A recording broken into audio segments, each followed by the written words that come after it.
பிரம்மத்தை அறிந்தவன் பிரம்மமாகிறான் அப்படின்னு ஒரு பெரியவர் பேசினார் ஒரு கோவிலில். தைத்திரிய உபனிஷத்து அப்படி சொல்லுதான். இதை கேட்கும் பொழுது நமக்கு ஒரு சந்தேகம் வரும். அது எப்படி? பிரம்மத்தை அறிந்தவன் பிரம்மம் ஆகிறான்னா, சிங்கத்தை அறிந்தவன் சிங்கம் ஆகிறானா, தோசையை அறிந்தவன் தோசை ஆகிறானா? இப்படிப்பட்ட சந்தேகம் நமக்கு வர்றதுல ஒன்றும் ஆச்சரியம் இல்லை. இது இயற்கை. இதுக்கும் அந்த பெரியவரே பதில் சொல்றார். சிங்கம் வேற, நாம வேற. அதனால சிங்கத்தை அறிந்தவன் சிங்கம் ஆக மாட்டான். ஆனா பிரம்மம் வேற, நாம வேற இல்லை. அதனால பிரம்மத்தை அறிந்தவன் பிரம்மமாகிறான் அப்படிங்கிறது அவரோட விளக்கம். மனிதன் அவன்தான் தான் பிரம்மங்கிறது தெரியாதனால தான் அதை வேற எங்கேயோ தேடிட்டு இருக்கிறான். கடைசியில் அது தான் தாங்கிறது புரிஞ்சுக்கிற பொழுது அவன் பிரம்மம் ஆயிடுறான். இதை விளக்கிறதுக்கு ஒரு உபநிஷத்து கதையே இருக்கு. நமக்கு தெரிஞ்ச கதை தான், ஆனால் அதை வேற விதமான அர்த்தத்தில் விளையாட்டாக சொல்லிகிட்டு இருக்கிறோம். ஒரு சமயம் ஒரு 10 நண்பர்கள் ஒரு காட்டு வழியாக போய்கிட்டு இருக்கிறாங்க. குறுக்க ஒரு நதி, அதை கடந்து அடுத்த பக்கம் போகணும். எல்லாரும் ஒரு வழியாக கடந்து அடுத்த கரைக்கு போய் சேர்ந்துட்டாங்க. அங்கே போய் சேர்ந்ததுக்கு அப்புறம் எல்லாரும் பத்திரமா வந்து சேர்ந்துட்டோமா அப்படின்னு தெரிஞ்சுக்கிறதுக்காக எண்ணி பார்க்குறான் அந்த கூட்டத்து தலைவன். அவங்க மொத்தம் 10 பேர். ஆனால் அவன் எண்ணி பார்க்குறப்போ 9 தான் வருது. ஏன்னா அவன் தன்னை விட்டுவிட்டான்.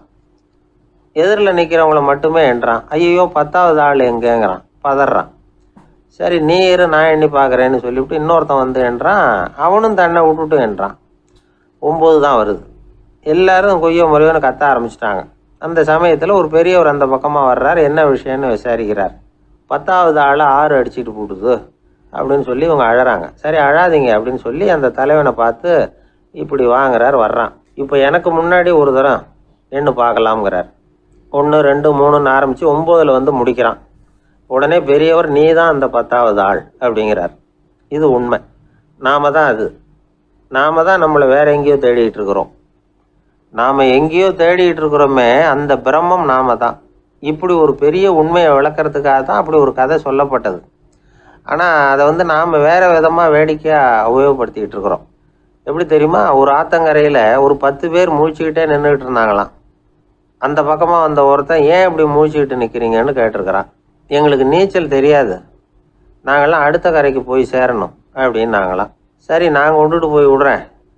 எல்லாரும் அக்கறைக்கு போய் சேர்ந்த உடனே ஆளுக்கு ₹1 வீதமாக மொத்தம் ₹10 எனக்கு கொடுக்கணும் அப்படின்ட்டுருக்கான் இவன். சரின்னு ஒத்துக்கிட்டாங்க. இவன் ஒவ்வொருத்தராக கையை பிடிச்சி மெதுவாக ஆற்றுல இறக்கி அழைச்சிட்டு போயிட்டான். 9 பேரை கரை சேர்த்துட்டான். 10வது ஆள் பாதி ஆற்றுல போயிட்டு இருக்கிறப்போ திடீர்னு வெள்ளம் வந்துட்டுது. புடி நழுவி போச்சு. கையை விட்டுட்டான். வெள்ளம் அடிச்சுட்டு போட்டுது. அழைச்சிட்டு வந்தவன் நீச்சல் அடித்து தடுமாறி கரைக்கு வந்து சேர்ந்துட்டான். கரையில் இருந்தவங்களுக்கு இந்த விஷயம் தெரியாது. இருந்தாலும் இவன் உடம்பு பூரா நனைஞ்சி கொஞ்சம் அதிகமாக மூச்சு வாங்க நின்றுக்கிட்டு இருந்தானா, ஏங்க ஏன் இப்படி மூச்சு வாங்குது, என்ன விஷயம் அப்படின்னு கேட்டாங்களாம். அதுக்கு இவன் கொஞ்சமாக அலட்டிக்காமல் சொன்னானா, வேற ஒன்றும் இல்லை, நீங்கள் கொடுக்க வேண்டிய ₹10ல் ₹1 குறைஞ்சி போச்சு அவ்வளவுதான் அப்படின்னானா. ஏங்க எங்கே போயிட்டு வரீங்க அப்படின்னு கேட்டேன். எனக்கு வேண்டப்பட்ட ஒருத்தரை பார்த்து. ஆஸ்பத்திரிக்குன்னார். எந்த ஆஸ்பத்திரிக்குன்னே? மாட்டு ஆஸ்பத்திரிக்குன்னார். என்ன விஷயம்னே? மாமனாருக்கு உடம்பு சரியில்லை, அதுதான் மாட்டு ஆஸ்பத்திரிக்கு போயிட்டு வரேன்னார். அட பாவி, அதுக்கு அந்த ஆஸ்பத்திரிக்கா போவாங்க அப்படின்னு ஆச்சரியமா. அட அது இல்லைப்பா, முதல்ல எங்கள் குடும்ப டாக்டரை தான் தேடிக்கிட்டு போனேன். அவர் அந்த நேரத்தில் அவர் வளர்க்குற நாய்க்குட்டிக்கு உடம்பு சரியில்லைன்னு சொல்லி அதை தூக்கிக்கிட்டு மாட்டு ஆஸ்பத்திரிக்கு போயிட்டாராம் சொன்னாங்க. அதனால் அங்கே போய் அவரை சந்தித்து விஷயத்தை சொல்லிவிட்டு வர்றேன்னார். அப்புறம் தான் எனக்கு கொஞ்சம் நிம்மதியாக இருந்தது. பொதுவாக நமக்கு தெரிஞ்ச வரையில் டாக்டர்கள் 2 வகை. நமக்கு வைத்தியம் பண்ணுற டாக்டர்கள் ஒரு வகை, நம்மக்கிட்ட இருக்கிற ஆடு மாடு கோழிக்கு வைத்தியம் பண்ணுற டாக்டர்கள் ஒரு வகை. இப்போ தான் எனக்கு தெரியும் இன்னொரு வகையான டாக்டர்களும் உண்டுங்கிறது. அது யாருன்னா பூச்சிகளுக்கு வைத்தியம் பண்ணுற டாக்டர்கள், அதாவது பூச்சி டாக்டர்கள். வெளிநாடுகளில் அப்படிலாம் கூட சில பேர் இருக்கிறாங்க. பிரிட்டனில் யார்க்ஷயர் வட்டாரத்தில் ராதர்ஹாம் அப்படின்னு ஒரு ஊர். அங்கே ஒரு விலங்கியல் மருத்துவர், பேர் டாக்டர் லான்ஸ் ஜெப்சன். அவர் ஆஸ்பத்திரி வாசலில் பார்த்தீங்கன்னா தினமும் நிறைய பேர் நின்றுக்கிட்டு இருப்பாங்க. கையில் கண்ணாடி குடுவை, தகர டப்பா இப்படி ஏதாவது இருக்கும். அதுக்குள்ளே ஏதாவது பூச்சிகள் இருக்கும். அதுக்கு வைத்தியம் பண்ணுறதுக்காக வந்தவங்க தான் அவங்க எல்லாம். சிலந்தி பூச்சி, பல்லி, தேளு, பாம்பு இப்படி ஏதாவது இருக்கும். பொழுதுபோக்காக சில பேர் நாய், பூனை, கிளி, மைனா, புறா இப்படி ஏதாவது வளர்க்குறாங்கல்ல, அது மாதிரி இப்போல்லாம் தேளு, பல்லி, பாம்பு, பூச்சி இதையெல்லாம் வளர்க்க ஆரம்பிச்சிட்டாங்களாம். இது ஒரு புது ஃபேஷன். இப்போ கூண்டுக்குள்ளே டப்பாக்குள்ளே போட்டு வளர்க்குறது, அதுக்கு ஏதாவது நோய் வந்துட்டுதுன்னா வைத்தியம் பண்ணுறதுக்கு டாக்டர்கிட்ட வந்துட வேண்டியது, இப்படி இந்த பழக்கம்லாம் நிறையா வந்துட்டுது. ரத்தம் உறிஞ்சிற அட்டைகள் கூட இவங்ககிட்ட வைத்தியத்துக்கு வருதான். சிலந்திகளில் செங்கால் சிலந்தின்னு ஒரு வகை. மத்திய அமெரிக்க காடுகளில் இது அதிகம். சிலந்திகள்லேயே ரொம்ப விலை உசந்தது இந்த ரகம்தான். கால்களில் சிவப்பு கோடுகள் இருக்கும். இந்த இனம் இப்போ குறைஞ்சிக்கிட்டே வர்றதுனால சர்வதேச விதிகளின்படி இவற்றின் ஏற்றுமதி இறக்குமதிக்கு தடை விதிக்கப்பட்டிருக்குது. அதனால் இதை வளர்க்குறவங்க வீட்டுக்குள்ளேயே இனவிருத்தி மூலமாக பெருக்கி விற்பனை பண்ணிட்டு வராங்களாம். அந்த வகை சிலந்திகள் தான் இப்போ வைத்தியத்துக்கு அதிகமாக வருதான். சரி, இதுக்கெல்லாம் எப்படி வைத்தியம் பண்ணுறாங்க? முதல்ல அதை குளிர்பதன பெட்டியின் வழுவழுப்பான சுவரில் விட்ட உடனே அதெல்லாம் மெதுவாக இறங்கி வரும். அப்போ அதன் நோயை கண்டுபிடிக்கிறது சுலபம். அப்புறம் அதுக்கு கிருமிகளை கொல்லக்கூடிய மருந்துகளையோ வலி நிவாரண மருந்துகளையோ கொடுப்பாங்க. கால் உடைஞ்ச சிலந்திகளுக்கு பசையை கொண்டு ஆப்ரேஷன் பண்ணுவாங்க. சில சிலந்திகளுக்கு உடைஞ்ச காலை எடுத்துட்டா புதிய கால் வளர்ந்துடும். சிலந்திகளை மனிதர்கள் கையில் எடுக்கிறப்போ அது பயந்து போய் கீழே குதிக்குது. அதனால் கால் உடஞ்சி விடுது, இல்லைன்னா வயிறு சேதமடையுது. அந்த நிலைமையில் வர்ற சிலந்திகளுக்கு மயக்க மருந்து கொடுத்து ஆப்ரேஷன்லாம் கூட பண்ணுறாங்களாம். பார்த்தீங்களா பூச்சிகளுக்கு வந்த வாழ்வே. நம்ம ஊர்லேயும் வீடுகளில் பூச்சிகள் வளர்க்குறது உண்டு. ஒருத்தர் வந்தார், எனக்கு 3000 கரப்பாம்பூச்சி அவசரமாக தேவைப்படுது, எங்கே கிடைக்கும்னு கேட்டார். கரப்பாம்பூச்சியா? அது என்னத்துக்குன்னு கேட்டோம். அது வேற ஒன்றும் இல்லை, நான் குடியிருக்கிற வாடகை வீட்டை காலி பண்ண போகிறேன். வீட்டு சொந்தக்காரர் என்ன சொல்கிறாருன்னா, இந்த வீட்டுக்கு நான் குடி வந்தப்போ எப்படி இருந்ததோ அதே நிலைமையில் விட்டுட்டு போகணும்னு வீட்டுக்காரர் சொல்லியிருக்கிறார், அதனால தான் கேட்டேன் அப்படின்னார். உலகத்தில் எது எதுக்கும் ஆராய்ச்சி கூடங்கள் இருக்குதுல்ல, அது மாதிரி தூக்கத்தை பற்றி ஆராய்ச்சி பண்ணுறதுக்கு ஒரு ஆராய்ச்சி கூடம் இருக்குது. அப்படி ஆராய்ச்சி பண்ணணும்னா அதுக்கு மூழ்கிக்கிட்டு இருக்கணும்ல. அதனால தான் அந்த ஆராய்ச்சி கூடம் இங்கே இல்லை. அமெரிக்காவில் பாஸ்டன் பல்கலைக்கழக மருத்துவமனையில் அது இருக்குது. அங்கே தூக்கத்தை பற்றி பலவிதமான ஆராய்ச்சிகள் பண்ணிகிட்டு இருக்கிறாங்க. அந்த ஆராய்ச்சி கூடத்தில் இயக்குனராக இருக்கிற ஒரு நிபுணர், அவர் என்ன சொல்கிறார் தெரியுமா? உங்களுக்கு தூக்கம் வரலையா, நீங்கள் நல்லா தூங்குறதுக்கு தாராளமாக சில யோசனைகளை என்னால் சொல்ல முடியும் அப்படிங்கிறார். யோசனை தானே, காசா பணமாக கேட்டு வச்சுக்கலாமே. உணவு, மனநிலை, தூங்கும் இடத்தோட சூழ்நிலை, படுக்கைக்கு செல்றப்போ உள்ள பழக்க வழக்கங்கள், இது காரணமாக ஒருத்தருக்கு தூக்கம் வராமல் போகலாம். தூக்கம் வராததுக்கு இதுதான் காரணம்னா அதையெல்லாம் சுலபமாக கட்டுப்படுத்தலாங்கிறார் அவர். தூக்கத்தை வரவழைக்கக்கூடிய ஒரு நல்ல மருந்து உடற்பயிற்சி. ஆனால் ஒன்று, படுக்க போகிற நேரத்தில் இது மாதிரி உடற்பயிற்சிகள் எல்லாம் செய்யக்கூடாது. கொஞ்சம் முன்னாடி பகல்லையே இந்த பயிற்சிகளை செய்கிறது நல்லது. தூக்கம் வராமல் அவதிப்படுறவங்க பிற்பகல் நேரங்களில் காஃபி, டீ இது மாதிரி பானங்களை சாப்பிடக்கூடாது. மது அருந்துறது கூட தூக்கத்தை பாதிக்கும். வெது வெதுப்பான நீரில் குளிக்கிறது, தியானத்தில் ஈடுபடுறது, ஓய்வாக இருக்கிறது, படுக்கிறது, அதாவது படுக்கிறதுக்கு முன்னாடி ஒரு குவளை பால் சாப்பிட்றது, இதெல்லாம் தூக்கத்தை வரவழைக்கிறது ரொம்ப உதவியாக இருக்கும். இன்னொரு விஷயம் என்னென்னா, தூங்கி ஆகணுமேங்கிற கவலை வேண்டியதில்லை. அப்படி நினச்சி கவலைப்படுறதை விட்டுடணும். தூக்கம் வரலையா, உடனே படுக்கையை விட்டு எழுந்திரிக்க வேண்டியது. வெளியில் வாங்க, வேறு ஏதாவது வேலையில் ஈடுபடுங்க, கொஞ்சம் நேரம் உலாவுங்க, அல்லது ஏதாவது ஒரு புஸ்தகத்தை எடுத்து படிங்க. களைப்பு ஏற்பட்டால் மறுபடியும் படுக்கைக்கு போங்க. தூக்கம் தானே வந்துடும். ஒரு விஷயத்தை மட்டும் நல்லா ஞாபகத்தில் வச்சுக்கணும். படுக்கைக்கு போகிறப்போ உங்கள் மற்ற எல்லா பிரச்சனைகளையும் மறந்துடணும். அது எப்படி சார் முடியும்? அந்த நேரம் தானே எல்லா பிரச்சனையும் வரிசையாக ஞாபகத்துக்கு வருது அப்படின்னு நாம் நினைக்கலாம். ஆனால் பழக்கத்தில் அதை நாம் மாற்றிக்க முடியும். கொஞ்சம் முயற்சி பண்ணணும், அவ்வளோதான். இது எல்லாமே ஆராய்ச்சி பண்ணி பார்த்துட்டு அந்த நிபுணர் சொல்கிற கருத்து தான். இன்னொரு விஷயமும் அவர் சொல்கிறார். அது என்னென்னா, உடல் கோளாறு காரணமாக தூக்கம் வராமல் அவதிப்படுறவங்களுக்கெல்லாம் இந்த யோசனைகள் சரியாக வராது அப்படிங்கிறார். அதுக்கெல்லாம் மருத்துவ சிகிச்சை கொடுத்து தான் சரி பண்ணணும்.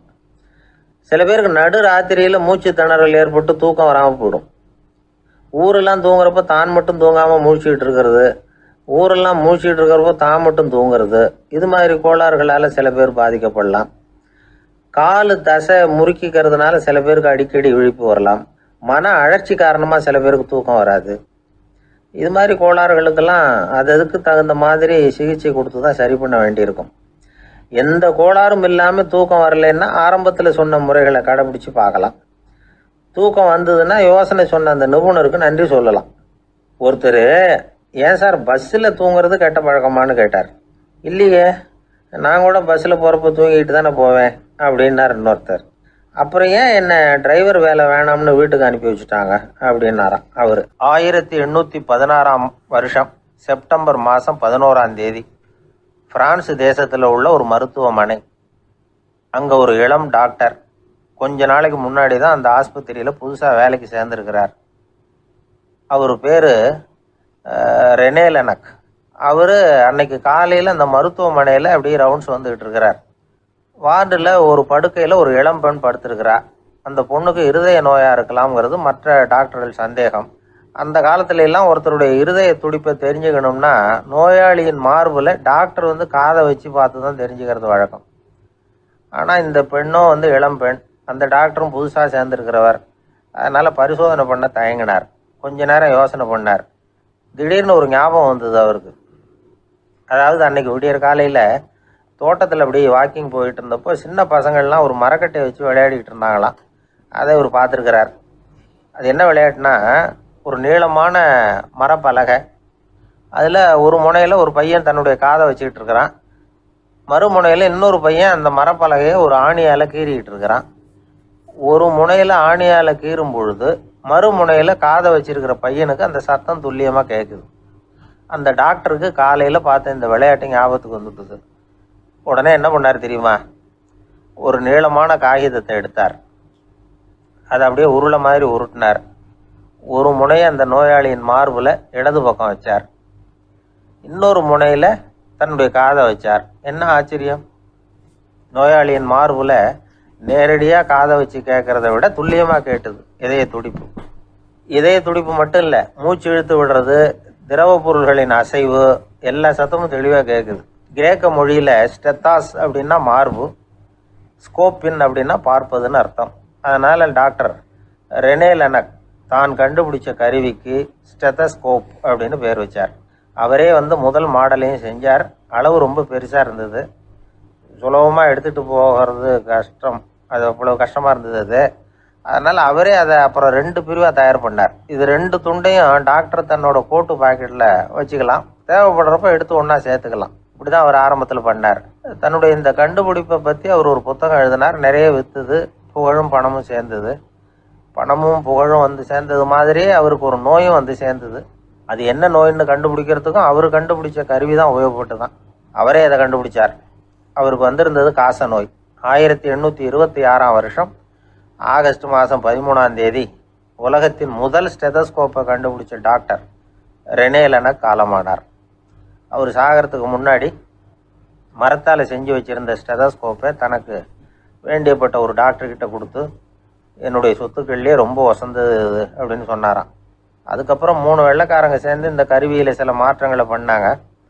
ஆனால் 1829 லண்டனில் டாக்டர் நிக்கோலஸுங்கிறவர் ஒரு காதால் இதய துடிப்பை கேட்குறத விட டாக்டர் 2 காதாலையும் கேட்குறது தான் சரியாக இருக்கும் அப்படின்னு ஒரு கருத்தை வெளியிட்டார்.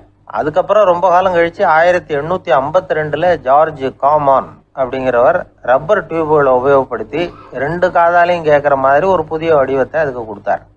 அதுக்கு பிறகு அது படிப்படியாக எவ்வளவோ மாற்றங்கள் இருந்தாலும் ஆரம்பத்தில் டாக்டர் ரெனே லெனக் உருவாக்கின அடிப்படை மாடலை யாரும் மாற்றி அமைக்கலைங்கிறது தான் முக்கியமான விஷயம். நமக்கு தெரிஞ்ச ஒரு ஆஸ்பத்திரி, அதில் ஒரு நோயாளி, காலை நேரத்தில் நர்ஸு அந்த பக்கமாக போயிட்டு இருந்தாங்க. அதை பார்த்துட்டு ஒரு நர்ஸுன்னு கத்துறார். நர்ஸு அவசரமாக ஓடி என்ன விஷயம்னு கேட்டாங்க. சிஸ்டர், இங்கே பாருங்கள், உங்கள் டாக்டரை என் நெஞ்சில் ஒரு காதை வச்சு கேட்டுக்கிட்டு இருக்கிறார் அப்படின்னார் நோயாளி.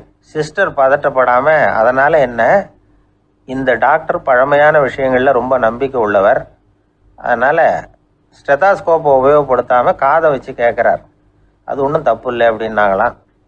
ஐயோ, அதுக்காக இல்லை சிஸ்டர், இவர் என் நெஞ்சு மேலே தலையை வச்சது நேற்று ராத்திரி 9 மணி, இப்போ விடிஞ்சு போச்சு, இன்னமும் தலையை எடுக்கவே இல்லை, அதுக்காக தான் சந்தேகப்பட்டு உங்களை கூப்பிடுறேன் அப்படின்னாராம். எதிர்காலத்தை நினச்சா எனக்கு ரொம்ப பயமாக இருக்குது சார் அப்படின்னு சொல்கிறவங்க நிறைய பேர் இருக்கிறாங்க. அதாவது பயப்படாத மனிதர்கள்னு யாருமே கிடையாது. ஒவ்வொருத்தருக்கும் ஒவ்வொரு விதமான பயம் இருந்தாலும் ஒட்டுமொத்தமாக பார்க்குறப்போ மனிதனுக்கு 6 விதமான பய உணர்வுகள் வரலாம் அப்படின்னு பெரியவங்க சொல்கிறாங்க. எல்லா விதமான பயமும் இந்த 6 வகைக்குள்ள அடக்கம். அந்த 6 வகை பயமும் 6 எதிரிகள் மாதிரியாம். 6 எதிரிகளையும் புரிஞ்சுக்கிட்டோம்னா போதும், வாழ்க்கையில் சுலபமாக வெற்றி அடைய முடியும். சரி, அந்த 6 வகை பயம் என்னென்ன அப்படின்னு பார்ப்போம். முதல்ல வறுமை பற்றிய பயம், 2வது பழிச்சொல் பற்றிய பயம், 3வது உடல் நலம் பாதிப்பு பற்றிய பயம், 4வது என்னன்னா காதல் தோல்வி, 5வது முதுமை, 6வது மரணம். அதாவது பயப்படுறதுங்கிறது ஒரு மனநிலை தான். இந்த மனநிலையை கட்டுப்படுத்த முடியும், திசை திருப்ப முடியும். சரி, இந்த பயங்களின் அறிகுறிகள் எப்படி இருக்கும்? வறுமை பற்றிய பயம் அப்படின்னு முதல்ல சொன்னோம் இல்லையா, அந்த பயத்தின் அறிகுறிகளை தெரிஞ்சுக்குவோம். எதுலேயும் அக்கறை இல்லாமல் இருக்கிறது, ஒரு குறிக்கோள் இல்லாமல் இருக்கிறது, வறுமையை சகிச்சுக்கிறது, வாழ்க்கையில் கிடைக்கிறது எதுவாக இருந்தாலும் ஆட்சேபனை இல்லாமல் ஏற்றுக்கிறது, மனசாலும் உடம்பாலும் சோர்ந்து போயிருக்கிறது, ஆர்வம், முனைப்பு, கற்பனை திறன் எதுவுமே இல்லாமல் இருக்கிறது. இதெல்லாம் தான் அந்த வறுமை பற்றிய பயத்தின் அறிகுறிகள். அந்த அடுத்தது ஒன்று பார்த்தோமே, பழிச்சொல் பற்றிய பயம். அதாவது அடுத்தவங்க நம்மளை குறை சொல்லி விடுவாங்களோ அப்படிங்கிற பயம். இதுக்கு அறிகுறி என்ன தெரியுமா? புதியவர்களை சந்திக்கிறதுக்கு பயப்படுறது, முடிவு எடுக்க முடியாமல் குழம்புறது, பிரச்சனைகளை தவிர்க்க விரும்புறது, தாழ்வு மனப்பான்மை, வரவுக்கு மீறி செலவு செஞ்சு இமேஜை உயர்த்திக்கிறது, குறிக்கோள் இல்லாத வாழ்க்கை, இதெல்லாம் தான் அதுக்கு அறிகுறிகள். 3வது பயம் உடல் நலம் பாதிப்பு பற்றிய பயம், அதாவது நோய் பற்றிய பயம். ஒரு உண்மை என்ன தெரியுமா? டாக்டரை சந்திக்கிற மனிதர்களில் 75% பேர் தங்களுக்கு நோய் வந்துட்டுதுங்கிற கற்பனையில் இருக்கிறவங்களாம். நிஜமாவே நோய் கிடையாது அவங்களுக்கு. இந்த பயத்தின் அறிகுறிகள் என்னென்னா, வியாதிக்கான அறிகுறிகள் தன்னிடம் இருக்கிறதாக நினச்சிக்கிறது, எந்த நேரமும் வியாதியை பற்றியே பேசி பேசி மனசை அங்கேயே வச்சிருக்கிறது, நோய் சம்பந்தமான செய்திகளை படித்து நமக்கு இப்படி ஆயிடுமோ அப்படின்னு வேதனைப்படுறது, இதெல்லாம் தான் அதுக்கு அறிகுறிகள். 4வது பயம் காதல் தோல்வி. இது ரொம்ப வேதனை, உடம்பையும் மனசையும் சீரழிச்சு விடும். ஆண்களை விட பெண்கள் தான் இந்த பய உணர்வில் அதிகமாக பாதிக்கப்படுறாங்க. 5வது முதுமை பற்றிய பயம். 6வது மரண பயம், வயசான காலத்தில் எப்படி சமாளிக்கிறது அப்படிங்கிற பயம். ஆக இதையெல்லாம் நாம் புரிஞ்சிக்க வேண்டியது ரொம்ப அவசியம். இந்த 6 வகை பயங்களை சரியாக புரிஞ்சுக்கிட்டு நாம் நடந்துக்கணும். வாழ்க்கையின் முன்னேற்றத்துக்கு இந்த பயங்கள் முட்டுக்கட்டே ஆகிடக்கூடாது. உழைச்சி பணம் சேர்க்கணும், உற்சாகமாக மனசை வச்சுக்கணும். மனசை கட்டுப்படுத்துகிற மார்க்கம் தெரிஞ்சுக்கிட்டா போதும், எல்லாம் சரியாக வந்துடும். நம்ம ஆள் ஒருத்தன் சொன்னான், சார் எனக்கு வறுமை பற்றிய பயம்தான் இருந்தது, ஒரே ராத்திரியில் 30,000 ரூபா தயார் பண்ணிவிட்டேன், இப்போ எனக்கு இன்னொரு பயம் வந்துட்டுதுன்னா. என்ன பயம்னு கேட்டாங்க. போலீஸு கண்டுபிடிச்சிருமோங்கிற பயம்னா. இது இந்த பயத்தில் அடங்காது. அதனால் அஞ்சி அஞ்சி சாவார், அஞ்சாத பொருள் இல்லை அப்படின்னு பாரதி சொன்னார் இல்லையா, அது மாதிரி பயத்தை புரிந்து கொண்டு அதற்கு தகுந்த மாதிரி நம்முடைய வாழ்க்கையை அமைத்து கொள்ள வேண்டும். அப்படி அமைத்து கொள்ளுகிறவர்களுக்கு வெற்றி நிச்சயம். அந்த காலத்துல எல்லாம் படிக்கிறதுங்கிறது எப்படி தெரியுமா? குருகுல வாசம் செஞ்சு படிக்கணும். ஆசிரியருங்கிறவர் ஆசிரமத்தில் இருப்பார். அங்கே போய் அவருக்கு தொண்டுகள் செய்யணும், துணிகள்லாம் துவைச்சி போடணும், தூங்கும்போது காலை பிடிச்சி விடணும், புழுக்கமாக இருந்தால் விசிறி மட்டை எடுத்து விசிறணும். அப்படியே அப்பப்போ அவர் சொல்லிக் கொடுக்குற பாடத்தையும் கற்றுக்கணும். அவர் சொல்லிக் கொடுக்குற பாடங்களை ஓலைச்சுவடிகளில் எழுதிக்கணும். இதுதான் குருகுல வாசம்ங்கிறது. இப்போ மாதிரிலாம் கிடையாது. ஆக குருகுல வாசம்ங்கிறது மனசையும் பண்படுத்தும், அறிவையும் பண்படுத்தும். அப்படி ஒரு பயிற்சி அது. அந்த காலத்தில் பஞ்சபாண்டவர்கள் ஒரு குருகுலத்தில் படிக்க போனாங்களாம். ஏற்கனவே அங்கே ஒரு 15 பேர் இருந்திருக்கிறாங்க. இவங்களையும் சேர்த்து மொத்தம் 20 பேர். எல்லாரும் ரொம்ப ஆர்வத்தோடு அங்கே தங்கி படிச்சுக்கிட்டு இருக்கிறாங்க. 2 வருஷம் ஓடி போச்சு. எல்லாரும் ஊருக்கு திரும்ப வேண்டிய நேரம். ஆசிரியர் ஒவ்வொருத்தராக கூப்பிட்டார். இது வரைக்கும் என்ன கற்றுக்கிட்ட அப்படின்னு கேட்டார். அவங்க தாங்கள் எழுதி வச்சுருந்ததை சொன்னாங்க, கற்றுக்கிட்டதை சொன்னாங்க. அங்கே படிக்க வந்தவங்க எல்லாருமே புத்திசாலிகள். அது மட்டும் இல்லை, பல பேர் அரச குடும்பத்தை சேர்ந்தவங்க, இளவரசர்களாக வேற இருக்கிறவங்க. அதனால் அவங்கக்கிட்ட அபாரமான கல்வி அறிவை எதிர்பார்த்தார். ஒருத்தன் வந்தான், தான் எழுதி வச்சிருந்த சரித்திர பாடம் பூராவையும் படித்து காட்டினான். இன்னொருத்தன் வந்தான், தான் எழுதி வச்சிருந்த பூகோள பாடம் பூராவையும் படித்து காட்டினான். இப்படி ஒவ்வொருத்தராக அவங்க படித்தது என்னங்கிறத படித்து காட்டிவிட்டு போனாங்க. கடைசியாக தர்மர் வந்தார், பேசாமல் நிற்கிறார். தன் கையில் இருந்த ஓலைச்சுவடி கேட்டால் அவர் பிரிக்கவே இல்லை. ஆசிரியர் இவர்கிட்ட தான் அதிகமாக எதிர்பார்த்தார். ஆனால் இவரும் பேசாமல் நின்றுட்டு இருக்கிறார். நீ என்ன கற்றுக்கிட்ட சொல்லு, ஓலைச்சுவடியை பிரித்து படினார் அந்த முனிவர். தருமர் அசையவே இல்லை. மெதுவாக சொன்னார், ஐயா, நான் கற்றுக்கிட்டது ஒன்றே ஒன்று தான். அதுதான் வாழ்க்கையில் எனக்கு ரொம்ப முக்கியமான பாடமாக அமையும் அப்படின்னார். என்னது, என்கிட்ட 2 வருஷ காலமாக படிச்சு விட்டு கடைசியில் கற்றுக்கிட்டது ஒன்றே ஒன்று தானா அப்படின்னார் முனிவர். அவருக்கு ஒன்றும் புரியல. மற்ற மாணவர்களை விட இவர் பண்புகளில் உயர்ந்தவர், அறிவில் சிறந்தவர், வயசில் முதிர்ந்தவர். இவரே இப்படி சொன்னால் மற்றவங்க நிலைமை என்னத்துக்கு ஆறுது? அவங்க ரொம்பவும் கெட்டு போயிடுவாங்களே அப்படின்னு அவர் யோசனை பண்ணார். தர்மா, நல்லா யோசனை பண்ணி பதில் சொல்லு. 2 வருஷமாக நீ கற்றுக்கிட்டது என்ன அப்படின்னு தானே நான் கேட்குறேன். அதை கொஞ்சம் யோசனை பண்ணி சொல்லுன்னார் முனிவர் கொஞ்சம் கோபமாக. தருமர் முகத்தில் எந்த மாறுதலுமே இல்லை. இல்லையா, 2 வருஷமாக நான் கற்றுக்கிட்ட முக்கியமான பாடம் ஒன்றே ஒன்று தான்னார். இப்போ அந்த முனிவருக்கு கோபம் அதிகமாக வந்துடுச்சு. ஏன்பா, உனக்கு வெக்கமா இல்லையா? உன்னை விட வயசில் குறைஞ்சவங்க எவ்வளவு பாடம் கற்றுக்கிட்டு இருக்கிறாங்க, எவ்வளவு விரிவாக அவங்க படித்து காட்டினாங்க.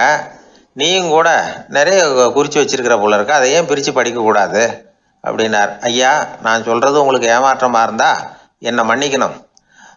நான் ரொம்ப முக்கியமாக கற்றுக்கிட்டு இருக்கிறது ஒன்றே ஒன்று தான், மற்ற எதையும் சொல்கிறதுக்கு விரும்பலைன்னார். மாணவர்கள்லாம் சிரிச்சுட்டாங்க. முனிவருக்கு கோபம் அளவுக்கு மீறி வந்துட்டு ஓங்கி அரைஞ்சு விட்டார் தருமரை அவர் கன்னத்தில். தருமர் கண்ணை செவந்து போட்டுது, கண்கள் கலங்கி போச்சு.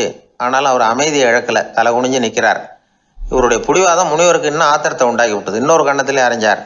எல்லாரும் பயந்து போய் அமைதியாக நின்றுட்டு இருக்கிறாங்க. முனிவர் கத்துறார், அப்படி நீ கற்றுக்கிட்ட அந்த முக்கியமான பாடம் தான் என்ன, அதையாவது சொல்லு அப்படின்னார். ஐயா, அதை மட்டும் ஒரு ஓலைச்சுவடியில் தனியாக குறித்து வச்சிருக்கிறேன், இந்தாங்க, இதை நீங்களே படித்து பாருங்கன்னார். தருமர் ஓலைச்சுவடியை நீட்டினார். முனிவர் அதை வாங்கி பிரித்தார், சத்தம் போட்டு படித்தார். என்ன எழுதியிருக்காருன்னா, எப்படிப்பட்ட சோதனை ஏற்பட்டாலும் நிதானம் இழந்து கோபத்துக்கு ஆளாகக்கூடாது அப்படின்னு. இதுதான் அந்த ஓலைச்சுவடியில் அவர் எழுதி வச்சிருந்தது. அந்த ஒரு கணத்திலேயே முனிவரும் எல்லா மாணவர்களும் தருமரை புரிஞ்சுக்கிட்டாங்களாம். அவர் கற்றுக்கிட்டது ஏட்டு சுரக்காய் இல்லை, வாழ்க்கையில் பயன்படக்கூடிய முக்கியமான அனுபவ பாடம். முனிவர் கண்களில் கண்ணீர். தருமர் அன்போடு கட்டி தழுவிக்கிட்டார். அப்புறம் சொன்னார், தர்மா, என்னை மன்னிச்சுரு, நீ மாணவன் இல்லை, ஆசிரியன். நான் இது வரைக்கும் தெரிஞ்சிக்காத அனுபவ பாடத்தை நீ இப்போ எனக்கு கற்றுக் கொடுத்துட்ட அப்படின்னு சொன்னாராம். அதனால் நிதானம் தவறக்கூடாதுங்கிறது ரொம்ப முக்கியமான ஒரு செய்தி. ஒரு ஆசிரியர் மாணவனை ஒரு கன்னத்தில் ஓங்கி அரைஞ்சுட்டார். இவன் நிதானம் தவறல, அமைதியாக நின்றுக்கிட்டு இருந்தான். அவர் ஒரு தடவை அரைஞ்சதும் எப்படி உன்னால் நிதானம் தவறாமல் இருக்க முடிஞ்சுது அப்படின்னு கேட்டாங்க நண்பர்கள். அவன் சொன்னான், நான் நிதானம் தவறி இருந்தா எங்கள் வாத்தியார் இன்னொரு கன்னத்துலேயும் அரைஞ்சிருப்பார், அது அதை விட பலமாக இருக்கும், அதனால தான் நான் அப்படி இருந்தேன் அப்படின்னு நானான். ஆக நாம் தெரிந்து கொள்ள வேண்டியது, வாழ்க்கையில் நிதானம் தவறாமல் இருக்க வேண்டும். அதுதான் வெற்றியின் ரகசியம். அந்த ஆளை கண்டா ஏன் இப்படி முகத்தை திருப்பிக்கிட்டு வர்றீங்க அப்படின்னு கேட்டார் ஒருத்தர் நண்பர்கிட்ட. எலெக்ஷனில் அவன் எதிர்த்து நின்னவன் சார், என்ன அவங்ககிட்ட நமக்கு என்ன பேச்சுவார்த்தை அப்படின்னாரான் ரொம்ப கோபமாக இவர். சரி, அந்த ஆள் யாருன்னு கேட்டேன். என் கூட பிறந்த தம்பி தான் சார் அப்படின்னார் அந்த கோபம் குறையாமல். அதாவது நம்ம ஊர் நிலவரம் இப்படி, அதாவது அண்ணனும் தம்பியும் எதிர்த்து நிற்பாங்க தேர்தலில், ஒருத்தர் கண்டா பேசிக்கிறது இல்லை. ஆனால் இங்கிலாந்தில் எப்படி தெரியுமா, அங்கே ஒரே மேடையில் போட்டி போடுற 2 வேட்பாளர்களும் பேசுவாங்களாம், பட்டிமன்றம் மாதிரி. ஒருத்தர் முதல்ல எழுந்திருப்பார், நான் இந்த தேர்தலில் வெற்றி பெற்றால் என்னென்ன செய்வேன் அப்படின்னு சொல்லிவிட்டு உட்காருவார். அதுக்கப்புறம் அடுத்தவர் எழுந்திருப்பார், அவர் சொல்லுவார், நான் வெற்றி பெற்றால் இந்த மக்களுக்கு என்னென்ன செய்வேன், இந்த நாட்டுக்கு என்னென்ன செய்வேன் அப்படிங்கிறத சொல்லிவிட்டு உட்காருவார். 2 பேரும் ஒரே மேடையில் பேசுவாங்க. மக்கள் 2 பேர் பேச்சையும் கேட்டுக்கிட்டு ஒரு முடிவுக்கு வருவாங்க. இதுதான் அங்கே உள்ள பழக்கம். இங்கே அப்படி இல்லை. இங்கே ஒருத்தர் பார்த்தாவே முகத்தை திருப்பிக்கிறது. ஒரு தடவை இது மாதிரி ஒரு கூட்டம் நடந்துகிட்டு இருக்கு அங்கே வெளிநாட்டில் தான். நேரத்துக்கு சரியாக ஒரு வேட்பாளர் வந்து சேரலை. இது இங்கிலாந்தில் நடந்த நிகழ்ச்சி. அப்புறம் என்னாச்சுன்னா, ஒருத்தர் வந்துட்டார், இன்னொருத்தர் வந்து சேரலை. அப்புறம் உடனே அந்த ஒருத்தர் வந்தவர் பேச ஆரம்பிச்சிட்டார். அதாவது அந்த இன்னொருத்தர் சார்பாகவே பேசிட்டாராம். அதாவது அவர் வரல, நான் அவர் சார்பாக நான் பேசிடுறேன். அதாவது அவர் ஜெயிச்சுட்டா அவர் என்னென்ன செய்வார் இந்த நாட்டுக்கு அப்படின்னு சொல்லி அவர் பக்கத்தில் உள்ள நியாயத்தை எடுத்து இவரே சொல்லிட்டாராம். இப்படிலாம் அங்கே நடந்துதான். இது எப்பேற்பட்ட தேர்தல் பண்பாடு பாருங்கள். அதனால் இன்னொரு விஷயம், இப்போ இங்கிலாந்துலாம் ஓட்டு கேட்குறப்ப வெற்றியா தோல்வியாங்கிறத ஓரளவுக்கு யூகிச்சு விடலாமா. இப்போ ஒரு வேட்பாளர் ஒரு வீட்டுக்கு முன்னாடி போய் நின்று எனக்கு ஓட்டு போடுங்கன்னு கேட்குறாருன்னு வச்சுங்களேன், அதுக்கு என்ன பார்த்து செய்கிறோம், போயிட்டு வாங்க அப்படின்னு சில வீடுகளில் வாசலில் நின்னே சொல்லி அனுப்பிச்சிருவாங்களாம். வேறு சில வீடுகளில் எப்படின்னா, வேட்பாளரை வீட்டுக்குள்ளே கூப்பிட்டு காபி சாப்பிட சொல்லி உபசரித்து அதுக்கப்புறம் அனுப்பி வைக்கிறது வழக்கமாக. இதில் எந்த வீட்டு ஓட்டு நிச்சயம் தெரியுமா? வாசலில் நின்று வழி அனுப்பி வச்சுட்றாங்க பாருங்க, அவங்க ஓட்டு நிச்சயம். உள்ளே கூப்பிட்டு காப்பி கொடுத்து அனுப்புகிறாங்க பாருங்க, அவங்க ஓட்டு நிச்சயம் இல்லையா? சரி, அப்புறம் ஏன் அந்த உபசரிப்பு அப்படின்னு கேட்டால் அதுக்கு ஒரு காரணத்தை சொல்கிறாங்க. அதாவது அது ஒரு அனுதாபத்தை தெரிவிக்கிற முறையாம். ஐயோ பாவம், நாம் இவருக்கு ஓட்டு தான் போட போகிறதில்ல, எதையாவது செய்வோம், காப்பியாவது சாப்பிட்டு போகட்டும் அப்படிங்கிற எண்ணமா. இப்படி அந்த ஒரு பழக்கம். ஆக அந்த ஊரில் நிறைய காப்பி சாப்பிட்ணும்னு ஒருத்தர் ஆசைப்பட்டால் தேர்தலில் தோற்று போகிறதுக்கு தயாராக இருக்கணும். ஒரு சமயம் ஒரு ஊரில் தேர்தல் நடந்துதான். ஒரு தொகுதியில் நின்று தோற்று போன ஒருத்தர் கையில் ஒரு துப்பாக்கியோட ஊருக்குள்ளே சுற்றிக்கிட்டு இருந்தாராம். ஒரு போலீஸ்காரர் அவரை பார்த்துட்டு சந்தேகப்பட்டிருக்கார். அதனால் அவரை தடுத்து நிறுத்தி, என்ன இது துப்பாக்கியோட சுற்றுறீங்களேன்னு விசாரிச்சிருக்கார். இதுக்கு அவர் சொன்னாராம், சார், இந்த தொகுதியில் மொத்தம் 1,00,000 வாக்காளர்கள், அதில் எனக்கு 10,000 பேர் மட்டும்தான் எனக்கு ஓட்டு போட்டிருக்கிறாங்க. அப்படின்னா எனக்கு வேண்டாதவங்க இந்த தொகுதியில் 90,000 பேர் இருக்கிறாங்கன்னு அர்த்தம். இப்படி ஒரு சூழ்நிலையில் நான் என்னுடைய பாதுகாப்புக்கு ஆயுதம் இல்லாமல் நடமாடலாமா அப்படின்னு கேட்டாராம். எவ்வளவு எச்சரிக்கை பாருங்கள். நம்ம ஊரில் சில பேர் ஓட்டு கேட்குற விதமே தனி. ஒருத்தர் ரொம்ப சாமர்த்தியமாக ஓட்டு கேட்பாராம். அவர் எப்படின்னா, ஒரு வீட்டுக்கு போகிறாருன்னு வச்சுங்களேன், அந்த நேரம் அந்த வீட்டுக்காரர் என்ன செஞ்சுக்கிட்டு இருக்கிறாரோ அதே வேலையை இவரும் கொஞ்ச நேரம் செய்வாராம், அவருக்கு ஒத்தாசையா. அதுக்கப்புறம் மெதுவாக பேச்சு கொடுப்பார், ஓட்டு கேட்பார், இது மாதிரி எலெக்ஷனில் நிற்கிறேன் கவனிக்கணும்னு. அது மாதிரி ஒரு தடவை அவர் போனப்போ அங்கே அவர் என்ன பண்ணிகிட்டு இருக்காரு, வீட்டுக்கு பின்னாடி மாட்டு கொட்டையில் பால் கறந்துக்கிட்டு இருக்கார் ஒரு பசுமாட்டுக்கிட்ட. அந்த வீட்டில் இவர் ஓட்டு கேட்க போனவர் இவர் ஓடி போய் இன்னொரு சொம்பை எடுத்துக்கிட்டு அதே மாட்டுக்கு இன்னொரு பக்கம் போய் உட்காந்துக்கிட்டு இவரும் பால் கறக்க ஆரம்பிச்சிட்டார். எதிர உட்காந்துட்டு இருக்காரு இவர் இந்த பக்கம் உட்காந்துருக்கார். கீழே கொஞ்சம் குனிஞ்சு பார்த்தா ஒருத்தர் முகத்தை ஒருத்தர் பார்க்கலாம். கொஞ்ச நேரம் ஆனதுக்கப்புறம் இவர் மெதுவாக அவர்கிட்ட பேச்சு கொடுத்தாராம். இது மாதிரி, நான் எலெக்ஷனில் நிற்கிறேன், நீங்கள் ஓட்டு போடணும், அதுக்காக தான் வந்தேன்னாராம். அது முடியாதுங்களேன்னாராம் அவர். ஏன்னு கேட்டிருக்கார். நான் இந்த வீட்டுக்காரன் இல்லை, நானும் உன்ன மாதிரி ஓட்டு கேட்க வந்தவன் தான் அப்படின்னாராம் அவர். ஒரே ஒரு ஊரில் ஒரு ராஜா இருந்தாராம். அவர் நிறைய சம்பாதிக்கணும்னு திட்டம் போட்டார். தனக்காக சம்பாதிக்கணும்னு நினைக்கல, தன்னுடைய நாட்டுக்காக சம்பாதிக்கணும் அப்படின்னு நினைச்சார். அரசாங்க கருவூலத்தில் கையிருப்பு குறைச்சலாக இருந்தது. மக்கள்கிட்ட வரி விதிச்சாகணும், வேற வழி இல்லை. ஆனாலும் அந்த ராஜா மக்கள் கஷ்டப்படக்கூடாது அப்படின்னு நினைக்கிறவர். மக்கள் வரியையும் கட்டணும், அதே நேரத்தில் அவங்க சிரமப்படவும் கூடாது. இதுக்கு தகுந்த மாதிரி ஒரு திட்டம் போட்டார். அது பிரகாரம் என்ன பண்ணார்னா, அந்த நாட்டில் ஒரு 3 பெரிய குளங்களை தோண்டினார். அது நிறைய தண்ணீரை நிரப்புனார். அதுக்கப்புறம் எங்கேயோ தேடி பிடிச்சி 3 விதமான மீன்களை கொண்டுகிட்டு வந்தார். அந்த 3 குளங்கள்லையும் விட்டார். அதை ஒவ்வொரு குளத்துலேயும் ஒவ்வொரு விதமான மீன்கள். அந்த மீன்களுக்கு அபூர்வமான ஒரு சக்தி உண்டு. அது எப்படின்னா, அந்த குளத்தில் குளிக்க வர்றவங்களுக்கு அந்த மீன்கள் கடிக்கும் பொழுது வலி ஏற்படுறதில்ல. அதுக்கு பதிலாக மகிழ்ச்சி நிறைந்த ஒரு இனிமையான உணர்வை அவங்க அனுபவிச்சாங்க. அது எப்படின்னா, இந்த முதல் குளத்தில் இருந்த மீன்களால் கடிக்கப்படும் பொழுது ஒரு விதமான இன்ப மயக்கத்தில் திளைச்சிருக்கிறது மாதிரி உணர்வு. இந்த 2வது குளம் இருக்க, அதில் இருக்கிற மீன் கடிச்சதுன்னு வைங்க, மக்களுக்கு எப்படி இருக்கும்னா, கால்களே தரையில் படாமல் அப்படியே ஆகாயத்தில் மிதக்கிறது மாதிரி ஒரு உணர்வு. அதை அனுபவிக்கிறாங்க. 3வது குளத்தில் இருக்கிற மீன் கடிச்சதுன்னா அவங்கெல்லாம் அப்படியே கோடீஸ்வரராக மாறிட்டதாக ஒரு உணர்வு. அதை அவங்களால அனுபவிக்க முடியுது. இப்படி ஒரு அபூர்வமான மீன் அது, அந்த 3 வகை. இப்படி இருந்தால் மக்கள் அந்த குளங்கள் குளிக்கிறதுக்கு ஆசைப்படாமல் இருப்பாங்களா? அதனால் கூட்டம் கூட்டமாக அலமோத ஆரம்பிச்சிட்டாங்க. ஒவ்வொரு குளத்தின் கரையிலேயும் கியூ வரிசையில் நிற்க ஆரம்பிச்சிட்டாங்க. அந்த நாட்டு மன்னர் என்ன பண்ணார்னா, ஒவ்வொரு குளத்தங்கரையிலையும் ஒரு ராஜாங்க அதிகாரியை உட்கார வச்சார். டிக்கெட்டை அடித்து கொடுத்தார். குளிக்க வர்றவங்க கிட்ட ஒரு குறிப்பிட்ட தொகையை கட்டணமாக வசூலிக்க ஆரம்பித்தார். அவ்வளவுதான். அரசாங்க கருவூலம் நிரம்ப ஆரம்பிச்சுட்டுது. ராஜாங்கத்துக்கு தேவையான பணம் கிடைச்சிட்டுது. இது ஒரு கதை. இதை பற்றி என்ன நினைக்கிறீங்க? அதாவது மக்களுக்கு சுமை தெரியாமலே வரி வசூல் பண்ணுறது நல்லது தானே அப்படின்னு நினைப்பீங்க. ஆனால் இன்றைக்கும் உலகத்தில் பல அரசாங்கங்கள் இதே மாதிரி 3 குளங்களை வெட்டி வச்சிருக்குது. மக்களும் அதில் குளிச்சுக்கிட்டு தான் இருக்கிறாங்க. அது எப்படிங்கிறீங்களா? அந்த முதல் குளம் தான் சினிமா தியேட்டர். அதில் குளிக்கிறவங்க தான் ஒரு விதமான இன்ப மயக்கத்தில் திளைச்சிருக்கிறது மாதிரியான உணர்வை அனுபவிக்கிறவங்க. 2வது குளம் தான் சாராய கடை. இந்த குளத்தில் குளிக்கிறவங்க தான் கால்களே தரையில் படாமல் ஆகாயத்தில் மிதக்கிறது மாதிரி உணர்வை அனுபவிக்கிறவங்க. 3வது குளம் லாட்ரி டிக்கெட்.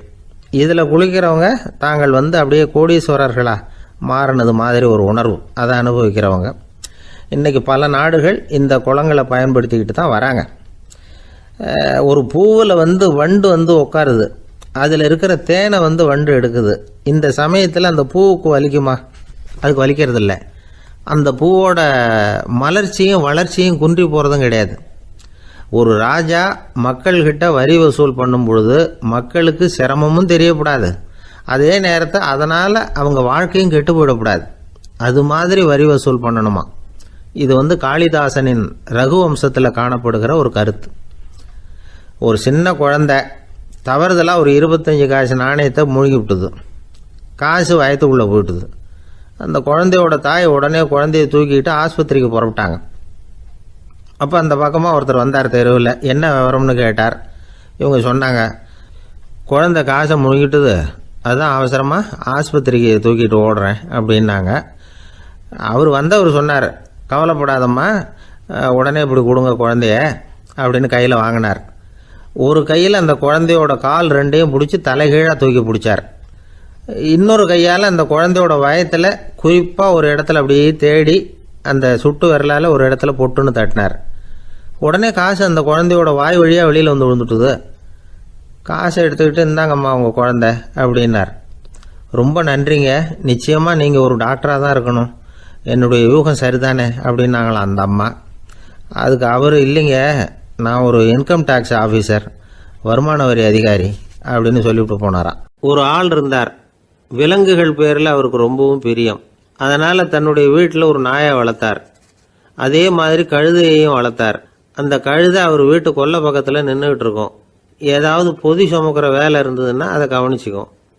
அந்த நாய் வீட்டுக்குள்ளே இருக்கும். நாய்க்கு அந்த வீட்டில் ராஜ உபசாரம் தான். அதுக்கு அந்த வீட்டில் ஏகப்பட்ட மரியாதை. குளிக்கிறதுக்கு தனியாக சோப்பு, 2 வேளையும் பால், பிஸ்கட்டு, மத்தியானம் சாப்பாடு. அதுக்கு ஏதாவது உடம்பு சரியில்லைன்னா உடனே ஆஸ்பத்திரி வைத்தியம்.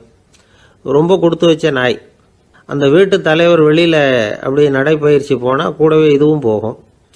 அவர் மட்டும் தனியாக எங்கேயாவது வெளியில் போயிட்டு வந்தால் வீட்டுக்கு வந்த உடனே அந்த நாய் அவர்கிட்ட ஓடி வரும். அப்படியே எழும்பி முன்னங்கால் 2ஐயும் அவர் தோள் மேலே போட்டுக்கும். அவர் சிரிச்சுக்கிட்டே அது தலையில் செல்லமாக தட்டுவார். அவர் ஈசி சேரில் சாஞ்சிக்கிட்டு டிவி பார்ப்பார், பேப்பர் படிப்பார். அப்போலாம் அந்த நாய் அவருடைய காலடியில் படுத்துக்கும். அப்போ கூட அவர் அது தலையை செல்லமாக தடவி கொடுப்பார்.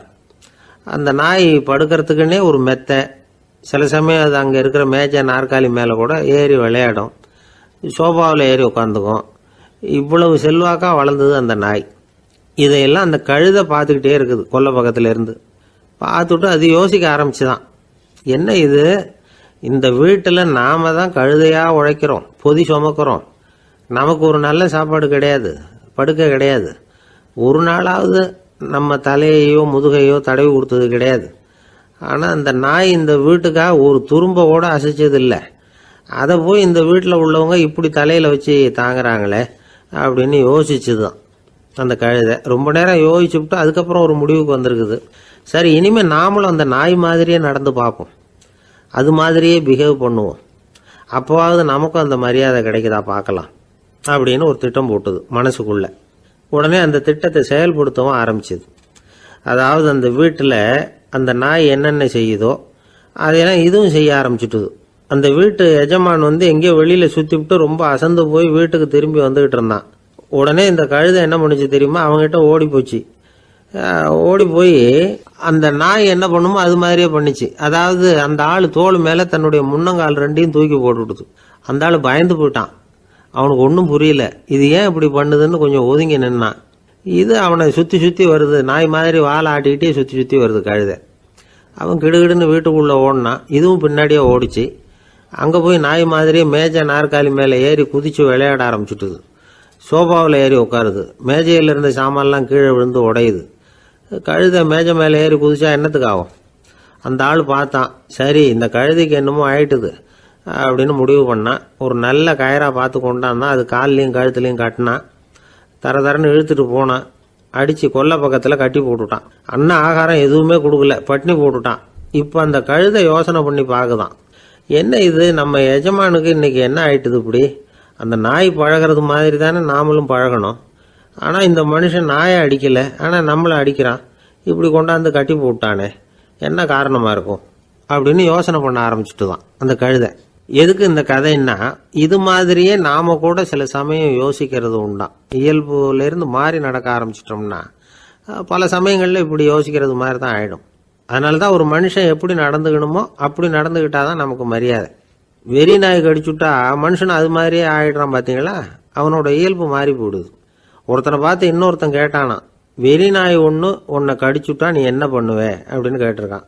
நான் உடனே பேப்பரும் பேனாவும் கேட்பேன் நானா இவன். ஏன் உயில் எழுதுறதுக்கான்னு கேட்டிருக்கான் அவன்.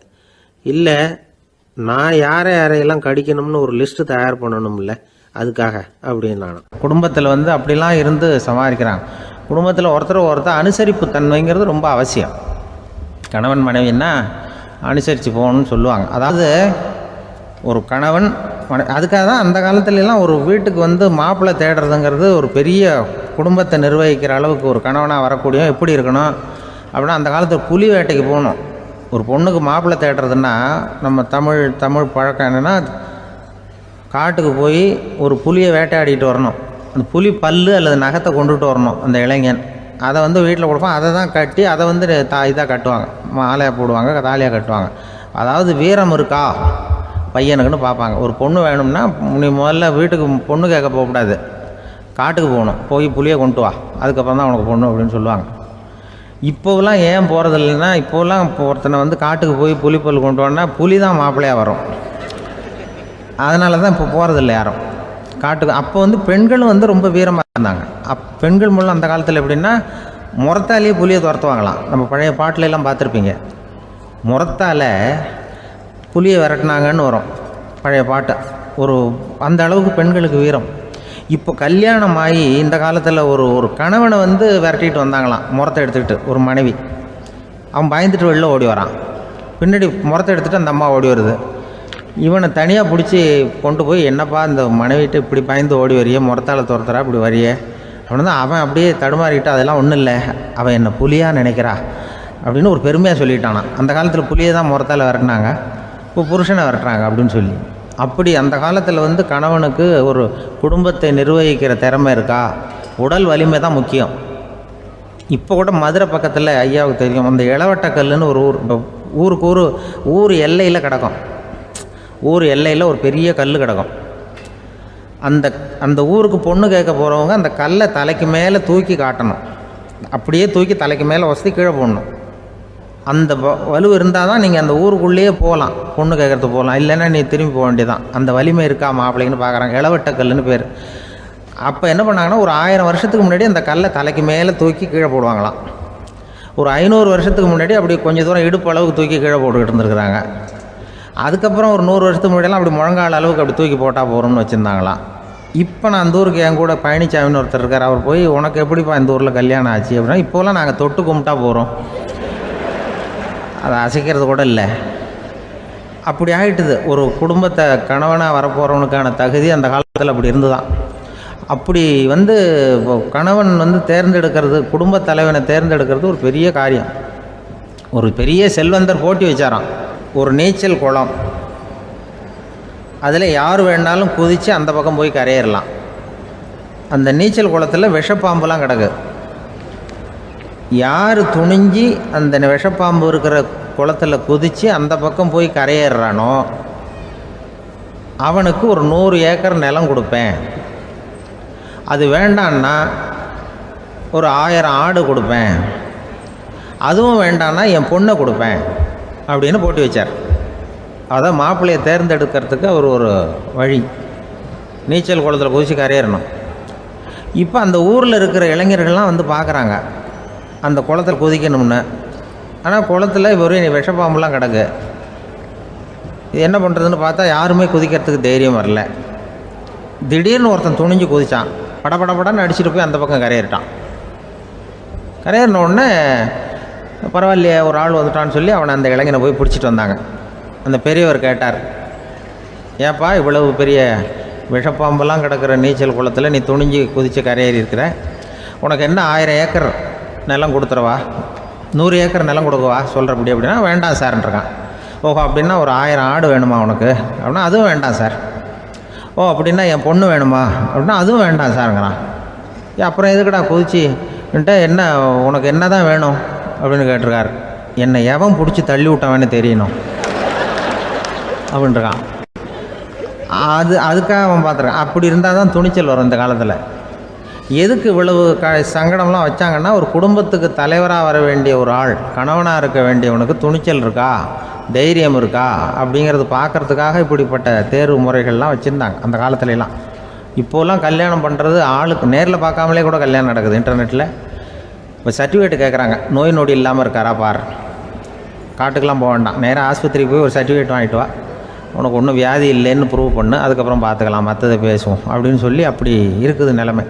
அதனால் குடும்பத்தில் அந்த கணவனாக இருக்கிற வேண்டியவனுக்கு பொறுப்பு அதிகம். ஏன்னா எல்லாத்தையும் அனுசரித்து போக வேண்டியதாக வந்தான். மனித நேயம்ங்கிறத பற்றி சொல்லுவாங்க. மனித நேயம் ஏன்னா ஒரு கணவன் கணவனாக இருக்கணும், மனைவி மனைவியாக இருக்கணும். ஒரு மனுஷன் இன்றைக்கி மனிதன் மனிதனாக இல்லை, மனித நேயம் குறைஞ்சி போச்சு.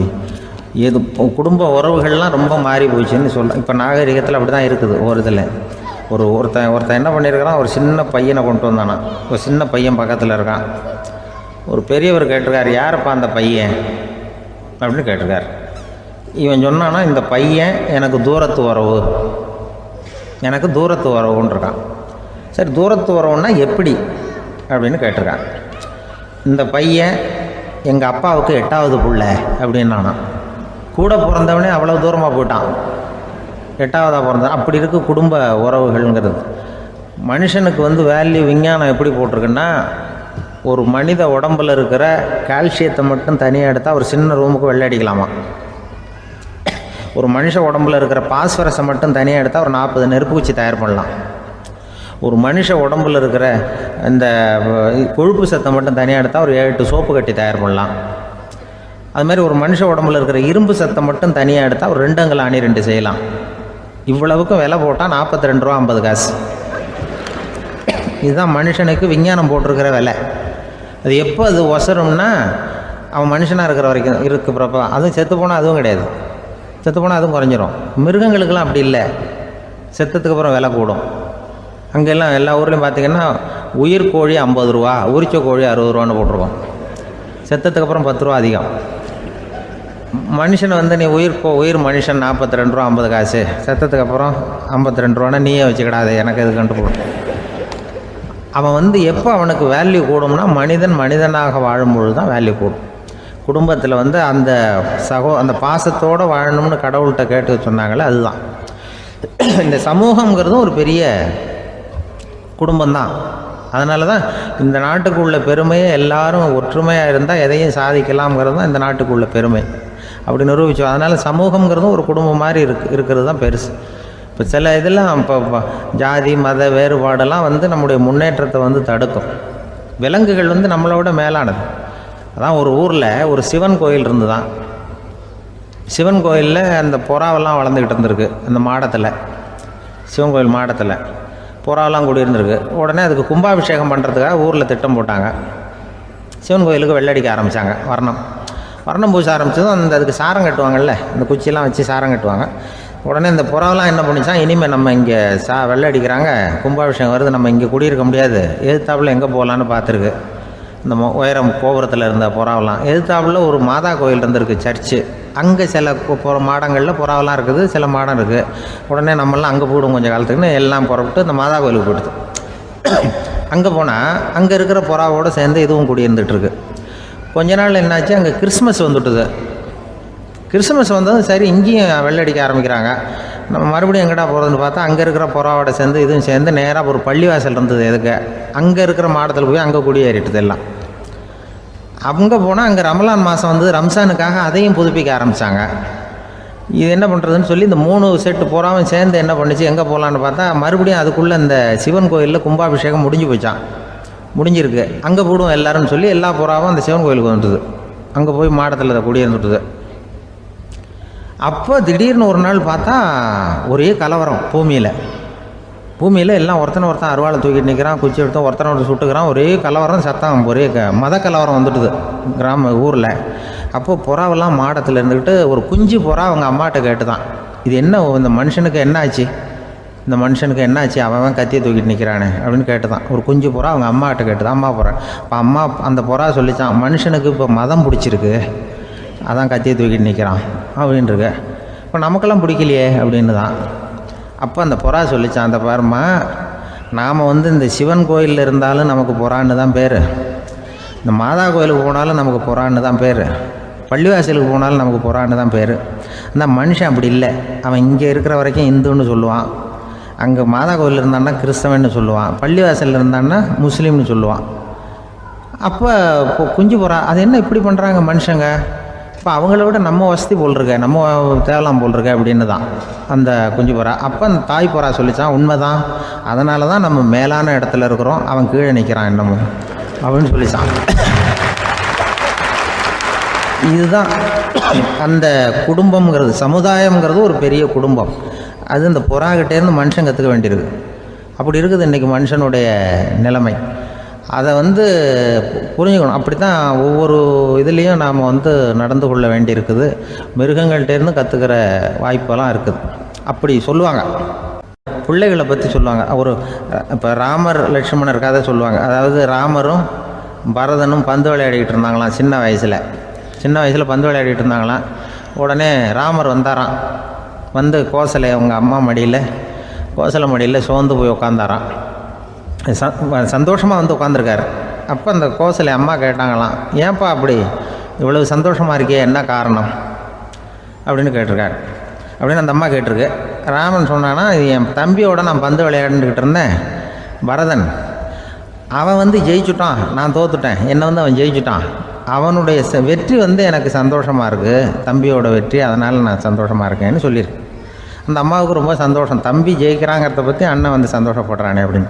கொஞ்ச நேரத்தில் பரதன் வந்திருக்கான். அவன் சோர்ந்து போய் கலங்கி போய் அதே அம்மா மடியில் உட்காந்துருக்கான். நீ தான் ஜெயிச்சுட்டியாமே, நீ என்னத்துக்கு வருத்தப்பட்டுக்கிட்டு வர அப்படின்னு கேட்டிருக்க அந்த அம்மா.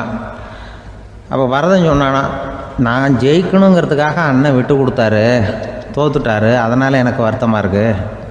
உண்மையில் அவர் தான் ஜெயிச்சிருக்க வேண்டியது, எனக்காக விட்டு கொடுத்தாரு அண்ணன், அதனால் நான் வருத்தப்படுறேன்னா. அப்போ அந்த அம்மா சொல்லிச்சான், இப்படி தான் தம்பியினுடைய வெற்றி அண்ணனை சந்தோஷப்படுத்துது, அண்ணனுடைய தோல்வி தம்பியை வருத்தப்பட வைக்குது, இப்படி தான் இருக்கணும் அண்ணன் தம்பின்னா, அப்படி தான் குடும்பத்திலையும் இருக்கணும்னு சொல்லி அந்த அம்மா சொன்னதாக சொல்லுவாங்க ராமாயண கதை. அதே போல் இப்போ இதில் வரும், நபிகள் நாயகத்தினுடைய பேரர்கள், பாத்திமாவனுடைய பிள்ளைகள் 2 பேர், ஹசன் ஹுசைன் 2 பேர் நபிகள் நாயகத்தினுடைய பேரன்மார்கள். அன்னை பாத்திமாவனுடைய குழந்தைகள். ஹசனும் ஹுசைனும் பேசிக்கிறதே இல்லையா கொஞ்ச நாள். இந்த அம்மாவுக்கு அதை பார்க்குறாங்க, ஏதோ அண்ணன் தம்பிக்குள்ளே ஏதோ தகராறு போல் இருக்கு, ஏன் பேசிக்க மாட்டேங்கிறாங்க அப்படின்னு சொல்லி அந்த பிள்ளைகளை கூப்பிட்டு வச்சு அந்த அம்மா புத்தி சொல்லிச்சான். இந்த பாருப்பா, நீ அண்ணன் தம்பிக்குள்ளே இது மாதிரி இருக்கக்கூடாது, உங்கள் பாட்டனார் ஒரு புத்திமதி சொல்லியிருக்காரு, உனக்கு தெரியுமா, ஒரு முஸ்லீம் இன்னொரு முஸ்லீமோடு 3 நாட்களுக்கு மேல் பேசாமல் இருந்தால் அது அவனை கொலை செய்வதற்கு ஒப்பாகும் அப்படின்னு நபிகள் நாயகம் சொல்லியிருக்கார், தெரியுமா உனக்குன்னு அந்த அம்மா சொல்லிச்சான். அப்போ அந்த தம்பிக்காரர் சொன்னாராம், ஹுசைன் சொல்லியிருக்கார், அதுவும் எனக்கு தெரியும். அதே தாத்தா பாட்டனார் என்ன சொல்லியிருக்காருன்னா, அந்த 2 பேரில் யார் முதல்ல சலாம் சொல்கிறாங்களோ, யார் முதல்ல முன்னாடி பேசுகிறாங்களோ அவங்களுக்கு சொர்க்கம் கிடைக்கும், இறைவனுடைய ஆசி கிடைக்கும்னு சொல்லியிருக்கிறார். அந்த ஆசி அண்ணனுக்கு கிடைக்கட்டுமேங்கிறதுக்காக நான் பேசாமல் இருக்கிறேன் அப்படின்னா. அந்த ராமனும் பரதனும் எப்படி இருந்தாங்களோ அப்படி தான் ஹசனும் ஹுசைனும் இருந்திருக்கிறார்கள். அந்த பாசம்தான் குடும்பத்தில் வேணும். ஒரு அம்மா சொல்லுது, அதாவது கணவன் மனைவியாக இருந்துட்டு அப்புறம் விவாகரத்து வாங்கிட்டு அதுக்கப்புறம் அந்த அம்மா பேசுகிறத நேற்று தொலைக்காட்சியில் போட்டாங்க. அது என்ன சொல்லுதுன்னா, நாங்கள் கணவனும் மனைவியாக இருக்கிறப்போ எங்களுக்குள்ளே சண்டை வந்துக்கிட்டு இருந்தது, இப்போ விவாகரத்து வாங்கிட்டு இப்போ நண்பர்களாக இருக்கிறோம், இப்போ சண்டையே வர்றதில்லை எங்களுக்குள்ளே. அப்படி பாருங்கள், கணவன் மனைவியாக இருந்தப்போ சண்டை வந்து தான், விவாகரத்து வாங்கினது மறுபடியும் நாங்கள் நல்லபடியாக தான் இருக்கிறோம், ஒன்றும் எங்களுக்கு சண்டை வரல. அப்படி இருக்குது இப்போ காலம் போய்கிட்டுருக்கு. நேற்று அப்படி ஒரு இது என் கூட வேலை பார்க்குறப்போ ஒரு அம்மா இருந்தாங்க. அவங்க எப்போதும் அவங்க வீட்டுக்காரர் படத்தையே வச்சுருப்பாங்க, கையில் பத்திரமா வச்சுருப்பாங்க. அவ்வளவு மரியாதை மதிப்புன்னு சொல்லி நாங்கள்லாம் அவங்கள பெருசாக நினைப்போம். இது எதுக்குமா அவங்க வீட்டுக்காரர் படத்தை பத்திரமா இல்லை கையிலே வச்சுருக்கீங்களே, ஆஃபீஸுக்கெல்லாம் எடுத்துகிட்டு வச்சு அடிக்கடி எடுத்து பார்த்துக்குவாங்க. அவ்வளவு பிரியமாக அவங்க வீட்டுக்காரர் இல்லை. ஆமாம், எனக்கு ஏதாவது பிரச்சனை வந்துவிடுதுன்னா உடனே எங்கள் வீட்டுக்காரர் படத்தை எடுத்து பார்ப்பேன். பரவாயில்ல, இப்படி ஒரு இதாக, ஆமாம் இதை பார்த்துட்டு நினச்சிக்குவேன், இதை விட பிரச்சனை வேறு என்ன இருந்துட போகுது உலகத்தில் அப்படின்னு நினச்சிக்குவேன். உடனே எனக்கு எல்லாம் போயிடும் அப்படின்ட்டு தான். அப்படி ஒரு அம்மா இருந்தாங்க, இப்போ இருக்காங்க, வேலை பார்த்துக்கிட்டு இருக்காங்க. அப்படிலாம் இங்கே இருக்கிற தாய்மார்கள் பெண்கள் யாராவது அப்படி கூட பண்ணலாம். எப்போதுமே உங்கள் வீட்டுக்காரர் படத்தை கையில் வச்சுக்கோங்க. அது ஒரு யோசனை, குடும்பம் குதூகலமாக இருக்கிறதுக்கு அது ஒரு யோசனை. அதே மாதிரி இவங்களும் அவங்க படத்தை வச்சுக்கலாம். வச்சுக்கிட்டு பிரச்சனை வரும்பொழுது பார்த்துக்கணும், இதை விட நமக்கு என்ன வந்துட போகுது பெருசா அப்படின்னு. அப்படி தான் இருக்கணும். குடும்பம் நல்லபடியாக இருக்கணும்னா அதுக்கு இப்போ சொல்லுவாங்க, கடவுளே ஒரு வீட்டு கணவன் வீட்டு தலைவர் கனவுல வந்தாராம். கடவுள் இது மாதிரி உன்னை விட்டுட்டு உங்கள் குடும்பத்தை உன்னையெல்லாம் விட்டுட்டு போக போகிறேன்னா, அதனால் ஏதாவது வரம் வேணும்னா கேட்டு போய் வாங்கிக்கோ அப்படின்னு கடவுள் சொன்னாராம் அந்த குடும்ப தலைவர்கிட்ட. அவருக்கு என்ன கேட்குறதுன்னு புரியல. கடவுள் விட்டுட்டு போகிறேங்கிறாரு, ஏதாவது வரம் கேட்டுக்கோ அப்படின்னு. நம்ம என்ன பண்ணுறது, என்ன கேட்குறதுன்னு ஒன்றும் புரியல, குழம்பிக்கிட்டு இருந்தான் அந்த ஆள் கனவில். இப்போ கடவுள் சொன்னாராம், சரி நீ ரொம்ப குழப்பமாக இருக்க, நாளைக்கு மறுபடியும் உன் கனவில் வரேன், அதுக்குள்ளே நீ முடிவு பண்ணி வை, உனக்கு என்ன வரம் வேணுமோ கேட்டு வாங்கிக்கோ, உனக்கு வரம் கொடுத்துட்டு நான் போயிடுறேன், உன்னை விட்டுட்டு போகிறதா நான் முடிவு பண்ணிட்டேன் அப்படின்ட்டுருக்காரு கடவுள். சரி ஒரு நாள் அவகாசம் கொடுங்க, நாளைக்கு நான் அதுக்குள்ளே முடிவு பண்ணி வைக்கிறேன்ட்டு அவர் வந்தார். மறுநாள் முழிச்சுக்கிட்டு மனைவி மகன் மக்கள் எல்லோரையும் கூப்பிட்டார், குடும்பத்தில் எல்லாரையும். அப்படி வாங்க, இது மாதிரி நேற்று கனவுல வந்தார் கடவுள், நம்மளை விட்டுட்டு போக போகிறாராம், என்ன வரம் வேணும்னு கேட்டு வாங்கிங்கோ அப்படின்னு போய் சொல்லிட்டார். என்ன கேட்குறதுன்னா அப்படின்னு அந்த கணவன் கேட்குறான். இந்த மனைவி சொல்கிறாங்க, என் உடம்பு பூரா நகையாக இருக்கணும் அப்படின்னு கேளு அப்படின்ட்டுருக்கு.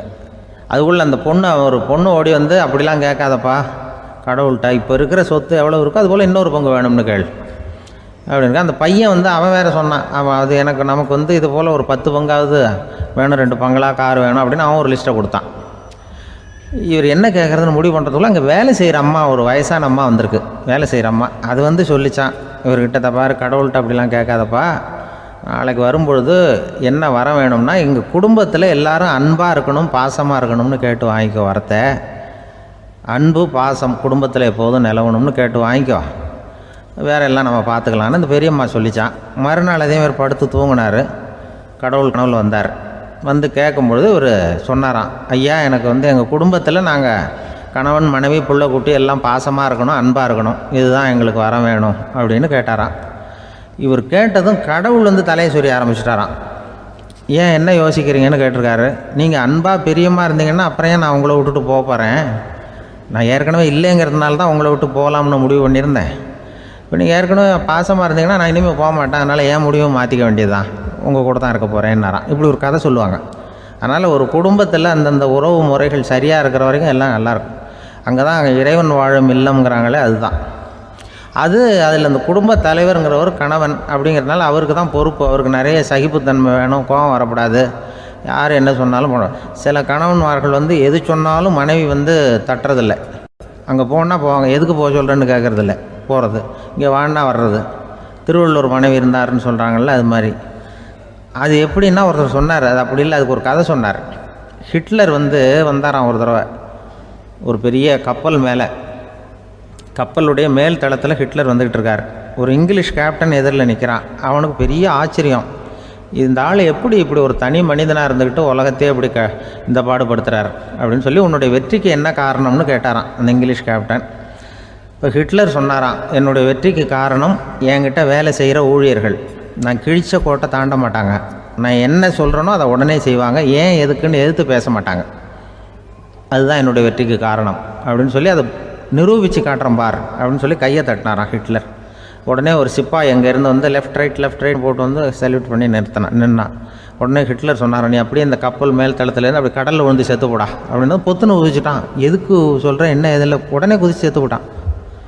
இவருக்கு பெரிய ஆச்சரியம் கேப்டனுக்கு. ஹிட்லர் சொன்னார், இதுதான் என்னுடைய வெற்றிக்கு காரணம், தப்பார் இன்னொருத்தனை கூப்பிட்றேன் அப்படின்னு தட்டினா இந்த பக்கத்துலேருந்து ஒருத்தன் வந்தான், லெஃப்ட் ரைட்னு நின்னா, நீ இப்படி குதிச்சு செத்து போடா அப்படின்னு பொத்துன்னு குதிச்சுட்டான். எதுக்கு போக சொல்கிறீங்கன்னு ஒன்றுமே கேட்கல, குதினா உடனே குதிச்சுட்டான். அப்போ ஹிட்லர் சொன்னார், இதே மாதிரி என்னுடைய ஒவ்வொரு ஊழியர்களும் இருக்கிறாங்க, நானும் ஊழியர்களை இழக்கிறதுக்கு தயாராக இல்லை, தப்பார் தயாராக இருப்பேன் எப்போதும், தப்பார் இன்னொருத்தரம் தட்டுறேன்னு இன்னொருத்தர் வந்தார். எதிர்த்தாவிலேருந்து ஒருத்தன் லெஃப்ட் ரைட் சல்யூட் அடித்தான். நீயும் குதிச்சு செத்து போடான்ருக்கார் ஹிட்லர். இவனால் பொறுக்க முடியல, இந்த இங்கிலீஷ் கேப்டன் அனாவசியமாக ஒவ்வொருத்தனாக குதிச்சுட்றானேன்னு சொல்லி ஓடி போய் அவனை குதிச்சிட்டான். குதிக்கிறதுக்கு முன்னாடி பிடிச்சி தனியாக எடுத்துகிட்டு போட்டான். தனியாக எடுத்துகிட்டு போய் அந்த சிப்பாய்கிட்ட கேட்டாரான் அந்த இங்கிலீஷ் கேப்டன், ஏன்ப்பா அந்த ஆள் குதிக்க சொல்கிறான்னா நீ ஏன் எதுக்குன்னு கேட்குறது இல்லையா, உடனே குதித்து செத்து போகிறீங்களே, இதெல்லாம் என்ன அநியாயம் அப்படின்ட்டுருக்கான் அந்த இங்கிலீஷ் கேப்டன் கையை பிடிச்சிக்கிட்டு. உடனே அந்த சிப்பாய்க்கு கோவம் வந்துட்டு தான், உடையா கையை, இவன்ட்ட வேலை பார்க்குறத விட உழுந்து செத்து போகலான்னு நான் கொதிக்கிறான். நீ என்ன அனாவசியமாக எதுக்கையாக இருக்க சொல்கிறேன் அப்படின்னு சொல்லி குதிச்சுட்டானா. அதனால் இந்த உடனே சொல்கிறத செய்கிறாங்க பாருங்கள், அவங்கள நம்பக்கூடாது. கணவன்மார்களுக்கு ஒரு எச்சரிக்கை. சொல்கிறத உடனே செஞ்சுருவாங்க மனைவி. நீ அங்கே போனால் போங்க, வரணும் அது ஹிட்லர் மாதிரி நினைக்கிறாங்கன்னு அர்த்தம். இதுகிட்ட பேசிக்கிட்டு இருக்கிறத விட சொல்கிறத செஞ்சுட்டு போடுவோமே. அப்படி சமாளிக்கிற கணவன்மார்கள் உண்டு. குடும்பத்தில் அப்படிலாம் இருந்து சமாளிக்கிறாங்க. வாழ்க்கையில் வெற்றி பெற என்ன வழி? இது ஒரு முக்கியமான கேள்வி. இதுக்கு எல்லாரும் பொதுவாக சொல்கிற ஒரு பதில், உழைச்சா வெற்றி பெறலாம் அப்படிங்கிறது தான். வாழ்க்கையில் வெற்றி பெற உழைப்பு மட்டும் இருந்தால் போதாது, நேர்மையும் வேணும் அப்படிங்கிறார் பால் ஹாஃப்மேன். இவர் யார் தெரியுமா? இவர் ஒரு பெரிய பொருளாதார நிபுணர். 2வது உலகப் போர் முடிஞ்ச சமயம் அப்போ இவர் அமெரிக்காவின் நிதி ஆலோசகராக இருந்தார். தன்னுடைய வாழ்க்கையில் நடந்த பழைய நிகழ்ச்சி ஒன்று அவர் சொன்னார். இளம் வயசில் படித்து முடித்ததும் அவர் வேலை தேடிக்கிட்டு இருந்தாராம். அப்போது ஒரு கால்நடை வைத்தியர்கிட்ட போய் வேலை கேட்டிருக்கார். இவர் அங்கே போன சமயத்தில் அந்த டாக்டர் தன்னுடைய பழைய கார் ஒன்றை விற்பனை செய்யறதுக்காக வேற ஒருத்தர்கிட்ட பேரம் பேசிக்கிட்டு இருந்தார். வாங்க வந்தவர் இவர்கிட்ட அந்த காரை பற்றின விவரம்லாம் கேட்டுக்கிட்டு இருந்தார். கார் நல்ல நிலைமையில் இருக்குமா அப்படிங்கிற கவலை அவருக்கு. எல்லா விவரங்களையும் கேட்டுக்கிட்டு அவர் கடைசியாக சொன்னார், டாக்டர், இந்த காரை நீங்களே என்னுடைய ஊருக்கு ஓட்டிகிட்டு வர வேண்டியது. கார் எந்த ரிப்பேரும் ஆகாமல் என்னுடைய ஊருக்கு சேர்ந்துட்டுதுன்னா அங்கேயே நான் பணம் கொடுத்து இந்த காரை வாங்கிக்கிறேன் அப்படின்னார். நம்ம கார் அவ்வளோ தூரத்துக்கு வழியில் எந்த கோளாறும் இல்லாமல் போய் சேருமா அப்படிங்கிற சந்தேகம் டாக்டருக்கு. அவர் என்ன செஞ்சார் தெரியுமா? தன்கிட்ட வேலை கேட்டு வந்திருந்த இளைஞர் பால் ஹாஃப்மேனை கூப்பிட்டார். அவர்கிட்ட சொன்னார், இதை பாருப்பா, இந்த காரை நீ அவருடைய ஊர் வரைக்கும் நல்லபடியாக ஓட்டிகிட்டு போய் சேர்த்துட்டீன்னா உனக்கு நான் வேலை கொடுத்து விட்றேன். அது மட்டும் இல்லை, காரு விற்கிற தொகையில் கமிஷனும் கொடுக்குறேன், என்ன சம்மதமா அப்படின்னு கேட்டார். ஹாஃப்மேன் யோசனை பண்ணார். அதுக்கப்புறம் சரின்னு சொல்லி சம்மதிச்சார். கொஞ்ச நேரத்தில் அவரும் கார் வாங்க வந்தவரும் புறப்பட்டாங்க. இவர் ரொம்ப சிரமப்பட்டு வழியில் எங்கேயும் நிறுத்தாமல் காரை ரொம்ப சாமர்த்தியமாக ஓட்டிகிட்டு போய் சேர்த்துட்டார். இவரை அழைச்சிக்கிட்டு வீட்டுக்குள்ளே போனார். அப்புறம் கேட்டார், இதை பார்ப்பா, இப்போ சொல்லு, இந்த காரோட நிலைமை இப்போ எப்படி இருக்குது? உண்மையிலேயே இது நல்ல நிலைமையில் இருக்குதா? உன்னுடைய மனசாட்சிப்படி பதில் சொல் அப்படின்னார். இவரும் உடனே காரு நல்ல நிலைமையில தான் இருக்குது அப்படின்னு சொல்கிறதுக்கு வாயை திறந்தார். அதுக்குள்ளே பார்வை எதிரில் உள்ள சுவர் மேலே பட்டுது. அங்கே இயேசுநாதர் படம் ஒன்று மாட்டியிருந்தாங்க. அதுக்கு அடியில் எழுதியிருந்த வாசகம் என்னன்னா, நீ பேசும் ஒவ்வொரு வார்த்தையையும் இயேசு கவனித்து கொண்டிருக்கிறார் அப்படின்னு இருந்தது. அந்த வரிகளை பார்த்தார். உடனே காரு சரியில்லை அப்படிங்கிற உண்மையை சொல்லிவிட்டார். இவர் இப்படி சொன்னதும் இவரை ரொம்ப ஆச்சரியமாக பார்த்தார். இவர்கிட்ட இருந்த நேர்மை அவரை சிந்திக்க வச்சது. உன்னுடைய நேர்மையை பாராட்டுறேன், உனக்கு கமிஷன் கிடைக்கணுங்கிறதுக்காகவே நான் இந்த காரை வாங்கிக்கிறேன்னார். இப்போ அவர் திகைச்சு போய் நின்னார். மறுபடியும் அவர் சொன்னார், நீ காரை ஓட்டிகிட்டு வரும்பொழுதே உன்னுடைய திறமையை பார்த்தேன், உனக்கு விருப்பம் இருந்தால் நீ என்கிட்டயே வேலைக்கு சேர்ந்துடலாம் அப்படின்னார். பால் ஹாஃப்மேன் அவர்கிட்ட வேலைக்கு சேர்ந்தார். படிப்படியாக முன்னேறினார். கடைசியில் பார்த்தீங்கன்னா அமெரிக்காவினுடைய நிதி ஆலோசகராக ஆனார். அதுக்கப்புறம் அவர் அந்த பழைய சம்பவத்தை எப்பவும் மறக்கிறதில்ல, அடிக்கடி சொல்கிறது உண்டு. அதனால் இதிலேருந்து நாம் தெரிஞ்ச வேண்டியது என்னென்னா, வாழ்க்கையில் முன்னுக்கு வரணும்னா உழைப்பு மட்டும் போதாது, நேர்மையும் வேணும். ஆனால் இந்த காலத்தில் சிலருடைய நேர்மை நமக்கு ஆச்சரியமாக கூட இருக்கும். ஒருத்தர் புஸ்தக கடை வச்சுருந்தார். ரொம்ப நேரமாக தேடி ஒரு புத்தகத்தை கையில் எடுத்தார். அதுக்கு பில் போட சொன்னார். அந்த புத்தக கடைக்கு வந்த இன்னொருத்தர் பில் போடுறவர், சார் இந்த புத்தகம் மகா அறுவை, மகா மட்டம், இது வேணாம் உங்களுக்கு, வேற ஏதாவது ஒன்று பாருங்கன்னார். புத்தக கடை வச்சிருக்கிறவரே இப்படி சொன்னார். வாங்க வந்தவர் இவர் ஆச்சரியமாக பார்த்தார். உங்கள் நேர்மையை பாராட்டுறேன், அது சரி, இந்த புத்தகத்தை ஏற்கனவே நீங்கள் படித்து பார்த்துட்டீங்களான்னு கேட்டார். அதை படித்து வேற பார்க்கணுமான்னார். அப்புறம் எப்படி இது மகாமட்டம்னு சொல்கிறீங்க அப்படின்னார். அதை எழுதினவனே நான் தான் சார் அப்படின்னார் அவர். இது ஒரு விதமான நேர்மை, நேர்மையை ஒத்துக்கிறது. எப்படி இருந்தாலும் வாழ்க்கையில் உழைப்பும் நேர்மையும் உயர்வதற்கு வழிகள். உழைப்பை விட நேர்மை முக்கியம் அப்படிங்கிறத புரிந்து கொண்டால் வாழ்க்கையில் வெற்றி நிச்சயம். ஒரு பூங்கா, அங்கே ஒருத்தர் நின்றுட்டு இருக்கிறார். நின்றுக்கிட்டே ஏதோ ஆழ்ந்த யோசனையில் இருக்கிறார். அந்த பக்கமாக இன்னொருத்தர் வந்தார். இவரை கவனித்தார். என்ன யோசனைன்னு கேட்டார். எப்படி எழுந்திருக்கிறதுன்னு யோசனை பண்ணிகிட்டு இருக்கிறேன்னாரு அவர். கேட்டவருக்கு ஒரு மாதிரி ஆயிட்டுது. ஏற்கனவே நின்றுக்கிட்டு இருக்கிற ஒருத்தர் எப்படி எழுந்திரிச்சு நிற்கிறதுன்னு யோசிக்கிறாருன்னா அது ஆச்சரியம் தானே. அதுக்கப்புறம் இவர் யோசிக்க ஆரம்பித்தார், என்ன இவர் இப்படி பேசுகிறாரு அப்படின்னு. கீழே விழுந்தால் தானே எழுந்திரிச்சு நிற்க முடியும். அதனால் எழுந்திரிக்கணும்னு நினைக்கிறவங்க முதல்ல கீழே விழணும். இவர் முதல்ல கீழே விழணும், அதுக்கப்புறம் தான் எழுந்திருக்கிறது எப்படின்னு சிந்திக்க முடியும். இந்த உலகத்தில் எல்லாருமே கீழே விழுந்து எழுந்தவர்கள் தான். இப்போ இந்த குழந்தை பருவத்தில் கீழே விழாமல் நடைபயில கற்றுக்கிட்டவங்க யாராவது உண்டா? சின்ன வயசில் ஒரு தடவை கூட கீழே விழலை சார், அப்படியே பிறந்தார் வளர்ந்தார் பெரியவர் ஆயிட்டார் அப்படின்னு யாரையும் சொல்ல முடியாது. அதனால் மனுஷங்கிறவன் விழுந்து புரண்டு எழுந்து தான் நடக்க கற்றுக்கிறான். ஒரு உண்மையை நாம் எல்லாரும் புரிஞ்சுக்கணும். இந்த உலகத்தில் தவறு செய்யாத மனிதர்களே யாரும் கிடையாது. அப்படி இருக்கிறப்போ எப்போதாவது நாம் தவறு பண்ணிவிட்டோம்னா அதுக்காக மனசு உடஞ்சி போயிடக்கூடாது, வாழ்க்கையில் வெறுப்பு வந்துடக்கூடாது. ஒரு தவறு நடந்துவிட்டுதா அதுக்காக மனசு உடஞ்சி போடாதீங்க, அதை ஒரு பாடமாக எடுத்துக்கங்க. அதே தவறு மறுபடியும் நடக்காமல் வேணும்னா பார்த்துக்கலாம், அது போதும். தடைக்கல்ல படிக்கல்லாம் மாற்றிக்கணும், இதுதான் இதில் முக்கியம். ஒரு அலுவலகம், அங்கே ஒரு அதிகாரி, அவர் உயர்ந்த பதவியில் இருந்தார், சிறந்த நிர்வாகின்னு பேர் வாங்கினவர். அவர் தனக்கு கீழே வேலை செய்கிறவங்க கிட்டெல்லாம் சொல்லுவாராம், இந்த நிறுவனத்தில் நீங்கள் எத்தனை தடவை வேணும்னாலும் தவறுகள் செய்யலாம், ஆனால் ஒரே விஷயம் என்னென்னா ஒரே தவறை மறுபடியும் செய்யக்கூடாது, அது முக்கியம் அப்படிம்பாராம். இதை மேம்போக்காக பார்த்தா அவர் ஏதோ தன்னுடைய ஊழியர்களை தவறு செய்ய தூண்டுறது மாதிரி தெரியும். ஆனால் உண்மை அப்படி இல்லை. இன்னைக்கு என்ன நடக்குது தெரியுமா? அநேகமாக எல்லா மனிதர்களுமே ஒரே தவறை தான் மறுபடியும் செய்கிறாங்க. விளையாட்டு வீரர்கள் ஒரே மாதிரியான தவறுகளை திரும்ப திரும்ப செய்கிறது உண்டு. கணக்கு எழுதுகிறவங்கள பாருங்கள், ஒரே தப்பை மறுபடியும் செய்வாங்க. அலுவலகம் வருகிறவர்களை கவனிங்க, ஒரு நாள் தாமதமாக வந்தால் பரவாயில்ல, தினமும் தாமதமாக வருவாங்க. இது மாதிரி செய்த தவறையே திரும்ப திரும்ப செய்கிறதுக்கு என்ன காரணம் அப்படின்னா சோம்பல், ஞாபக மறதி, கவனக்குறைவு, தன்னுடைய திறமை பேரில் அளவுக்கு மீறிய நம்பிக்கை, இப்படி இதில் ஏதாவது ஒரு காரணமாக இருக்கலாம் அப்படிங்கிறாங்க இது பற்றி ஆய்வு செய்கிற வல்லுநர்கள். ஒரு தடவை செஞ்ச தவிர மறுபடியும் செய்கிறது இல்லைன்னு முடிவு செஞ்சுக்கிட்டு அதை செயல்படுத்த கற்றுக்கணும், அது போதும், வாழ்க்கை வெற்றிகரமாக அமையும் அப்படிங்கிறாங்க அந்த அனுபவசாலிகள்.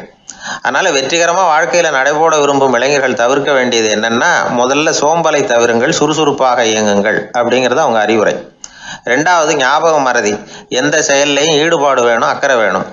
மூணாவது கவனக்குறைவு, எதையும் அலட்சியப்படுத்தக்கூடாது. நாலாவது என்னால் முடியாதது எதுவுமே கிடையாது அப்படிங்கிற அளவுக்கு மீறிய நம்பிக்கை, அது ஆபத்தில் கொண்டு போய் விட்டுரும். அதனால் முதல் தவறு உங்களுக்கு ஒரு பாடமாக அமையணும். ஒரு மனிதர் அவர் தன்னுடைய 2 காதுலையும் கட்டு போட்டுக்கிட்டு வந்தார். அவருடைய நண்பர் அதை கவனிச்சுட்டார். என்ன சார் ஆச்சு, 2 காதுலையும் கட்டு போட்டுருக்கீங்களே அப்படின்னு விசாரித்தார். ஒன்றும் இல்லை சார், வீட்டில் ரொம்ப ஆர்வமாக டிவியில் கிரிக்கெட் மேட்ச் பார்த்துக்கிட்டு இருந்தேன். அப்போது என்னுடைய மனைவி துணிகளுக்கு அயர்ன் பண்ணிக்கிட்டு இருந்தாங்க. அயர்ன் பாக்ஸை அப்படியே வச்சுட்டு அடுப்பங்கரைக்கு போயிட்டாங்க. அந்த சமயம் பார்த்து டெலிஃபோன் பண்ணி அடிச்சுது. அவசரமாக ஓடி போய் அதை எடுத்து காதில் வச்சேன். அப்போ தான் தெரியும் அது அயர்ன் பாக்ஸுங்கிற விஷயம். சூடாக இருந்ததா, சுட்டு விட்டுது அப்படின்னார். ஒரு காது சரி சார், 2 காதும் ஏன் அப்படி ஆச்சு அப்படின்னு கேட்டார். அதே ஆள் மறுபடியும் ஃபோன் பண்ணா சார் அப்படின்னார் இவர். இவர் எவ்வளோ தூரம் யோசிச்சிருப்பார் பாருங்க. அதனால் ஒரு தவறு மறுபடியும் நடக்கக்கூடாது, முதல் தவறு உங்களுக்கு ஒரு பாடமாக அமையட்டும் அப்படிங்கிறது தான் இதிலிருந்து நாம் தெரிந்து கொள்ள வேண்டிய